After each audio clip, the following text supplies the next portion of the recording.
St. John's is a really good basketball team, and it just really shows to me how good our players are, how good our team is, that we beat that team twice this year. We were able to beat that team twice this year just as a statement as to how good our team can be when we play really well. So St. John's is a really good basketball team. They played really, really well today. And basketball is a great sport, and it's a really funky, weird sport in that defense is inextricably tied to offense and offense tied to defense. And, you know, we're up 43-33 and we went offensively dysfunctional, and, you know, that simultaneous to them scoring the ball. And why do you go dysfunctional? That's where I think coaches have to have the, I don't know what the word is, but the respect for your opponent to say that they made us go dysfunctional. Let's say that they made us be dysfunctional when it was 43-33. And that's where the game went in a nutshell. We did some uncharacteristic for one of the smartest teams in America and one of the smartest groups of human beings I'm blessed to be around. We did some pretty unintelligent things. Then also, a part of our, and again, I just want to make sure that this is coming off as St. John's made us do some unintelligent things.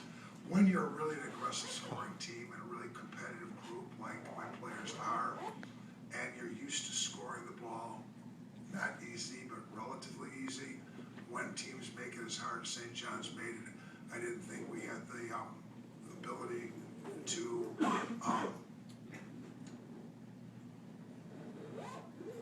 make them have to guard us longer. I guess patience is probably the simplest word. We just tried to just jam it, you know, jam the square peg into a round hole, and that's really what kind of created some of the chaos. But again, you have to start with St. John's players, the St. John's team. They did a great, great job. Good, thank you, Coach. We'll open it up to questions for Shanice first. Again, name and affiliation. Shanice Jenkins, Whitney High School.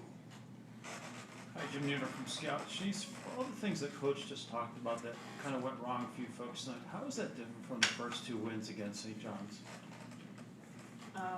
Well, obviously, they definitely learned from the two losses we played against them earlier in the season, and, you know, kudos to them for figuring it out. And I think that St. John's really came ready to play tonight, and we equally came ready to play tonight. We just had some mental lapses, you know, closing out the game. So I feel like that's where we went wrong.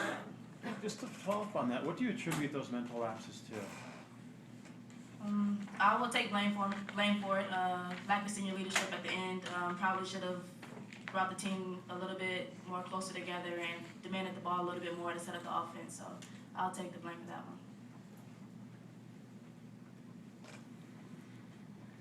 John Fans at Big East Digital Network. Shanice, how much does this light a fire for you guys going forward into the NCAA tournament? I would say it lights a lot of fire. We can't hang our heads low on this loss. At the same time, we have to get ready for the next step and the next chapter that we want to bring our team to. So we're just even more focused now. What do you think kind of kept you from finishing the game with that offensive rhythm? Well, just like we've been saying, mental lapses. We turned the ball over. Every time we turned the ball over, they came down and scored the ball. So I think that was a big difference, and, you know, they capitalized on those turnovers.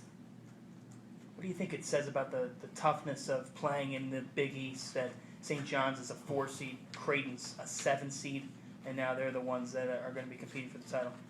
Well, congratulations to them for making it to the championship game. It just shows how great and how tough the Big East is. Anyone can win on any given night, and that definitely proved tonight. Thanks.